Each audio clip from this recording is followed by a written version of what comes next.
Marie Vareille, bonjour. Bonjour. Un grand merci d'avoir accepté l'invitation de la Fringale culturelle. C'est un grand plaisir de vous recevoir pour notre toute première fois ensemble, malgré le fait que vous avez déjà sorti un premier roman aux éditions City qui s'appelait Ma vie, mon ex et haute calamité. Voilà, et aujourd'hui un deuxième roman aux éditions Charleston. Je peux très bien me passer de toi, ouais, comme ça le message est passé. Voilà, je viens de le dire aux éditions Charleston, et c'est le deuxième roman. C'est une comédie, c'est estival, ça sort en ce moment, c'est très bien pour l'été. Je pense que le livre est conçu pour ne pas craindre le sable. Voilà, c'est exprès pour lire sur la plage, on peut mettre sa tête dessus et bronzer, Ouais. c'est idéal. Comment est né ce livre, cette comédie? Comment il est né? Je sais pas, j'ai eu l'idée du personnage de Chloé, quelqu'un d'un peu cynique, désabusé, qui veut changer de vie en fait de manière radicale.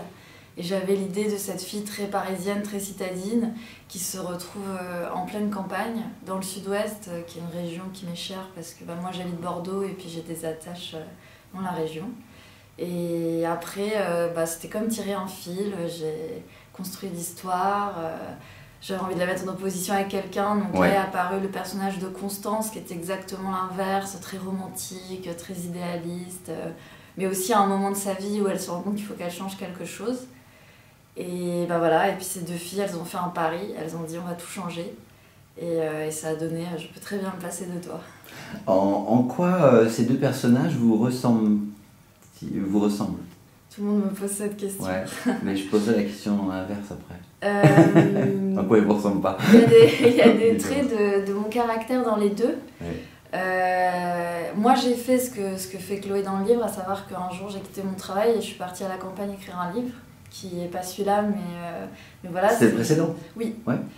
Et je suis aussi comme Constance, une grande romantique, idéaliste. Je suis une grande lectrice, donc je lis beaucoup et j'ai parfois un peu trop d'imagination. Vous êtes un mélange des deux. Voilà. Et en quoi elle ne vous ressemble pas? Chloé est très sûre d'elle. Elle est très, elle est très séductrice, elle a peur de rien. Moi, j'ai pas cette confiance en moi que Chloé a, pardon. Et Constance, elle est quand même un peu, parfois un peu gourde. Et j'espère pas être... elle fait beaucoup de gaffes. J'en fais pas autant qu'elle, on va dire. Donc ceci dit, c'était pratique pour le ressort comique. Oui, voilà. C'était plus pour le côté comédie. D'avoir un personnage comme ça. Au début du livre, moi, ce qui m'a bien plu, c'est cette idée de citadine qui arrive à la campagne. Et là, il y a comme un choc des cultures. Justement, vous vous dites que Bordeaux, c'est une région qui vous est chère et en même temps, vous connaissez la ville aussi. Oui, moi j'ai très longtemps habité Paris, je connais bien Paris. Mon déménagement à Bordeaux est récent. Bordeaux, ça reste la ville. Hein. Quand je dis la campagne, c'est pas Bordeaux. Mais je sais qu'après le périph', il se passe des choses. Il paraît. Et non, je trouvais ça rigolo. Il y a vraiment, je pense, un choc culturel quand on est habitué à l'agitation de Paris, au métro, un rythme un peu effréné. Et qu'on arrive, elle arrive dans les vignes. Et là, c'est le calme, c'est une autre vie en fait. Et elle apprend à vivre différemment.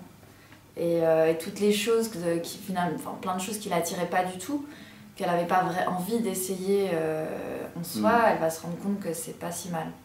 Alors justement, on a aussi le sentiment qu'elle essaie ces choses parce qu'à un moment donné, le fait d'être ailleurs, elle est posée, donc il y a une forme de réflexion qui se met en place, alors qu'à l'époque, elle était plus dans un automatisme, l'action, action, action. Oui, c'est une espèce de fuite. Alors après... elle y est entre guillemets un peu contrainte parce que c'est ce pari qui la pousse à faire ça. Ouais. Elle, à la base, elle est complètement contre cette idée de partir à la campagne.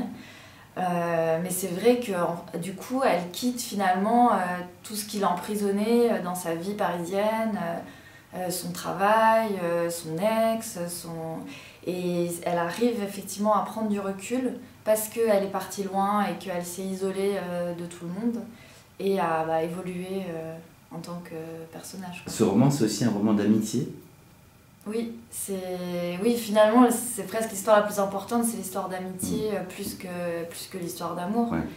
Et oui, parce que moi, j'ai des amis qui sont très proches, je pense que l'amitié, c'est très important. On choisit ses amis, on vit des moments forts, on vit parfois aussi des moments difficiles, c'est ce que j'ai essayé de montrer dans le livre. On a des amis qui ne sont pas forcément comme nous. On peut être amis avec des gens très différents de soi. Et j'avais envie de montrer ça parce que c'est une valeur très forte.